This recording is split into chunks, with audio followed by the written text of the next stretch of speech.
Mbote na bino bandeko nanga nyonso bakotaka na chaîne nanga Henriette Kidumbu Chebo TV ezanga Henriette Kidumbu Chebo TV na telemi su na pesino ba mbote ba bonne chance o bazokota po bazo support na biso na musala. En tout cas merci. Lelo tozana likamba kola kisaninga ko sala pati na biso mikate mutu na mtasaka pati na mikate za modele bele na mokili mais yekola ya simple koyekola ba complication te nga na pati na nga na tia nga milikite na tia makite mais eza nango simple pe elengi bokomona ngo yango wana bozonga déjà yango wana déjà eza na moto na tiaki kaka sukali ya oyo okoti ya brown to ya pembe oyo eza farine na saela kinango self raising flour eza ka pe mususu eza plein flour oyo eza na levure mais self raising flour oyo eza ka déjà na levure nde to somaka na poto okoso moko poti yango penza o poti ba moko bandi kolamba mais na kata self raising pote na lingaki farine na ngai pati na ngai emata na bakisaki moi levure mutu nyoso ebi levure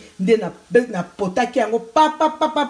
na tiango na moye vimbi muke ndeskoyo na tiango na moto yango na ezotoka botela résultat ebimisi eza na milikite makite esthétique mingite eloko kotengisa batengisa mutu na simple bomoni ezaka na tiekaka farine na ngai levure na suka na potiango na mai setu yango osiko bozomona résultat ndenge eza na moto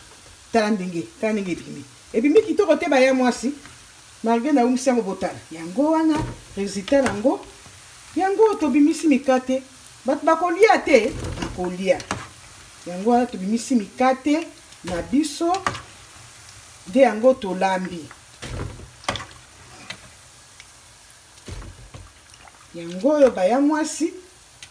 yango ebimisi mikate ko yango te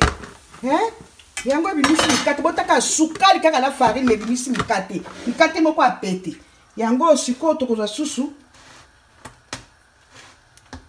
ndenge tozobwaka tozomeka balobi mwana mwasi foko mekaka eloko nyonso awa tozomeka ndenge akobwaka baya mwasi nazomeka ngai pe boseka nga te o nazomeka baya mwasi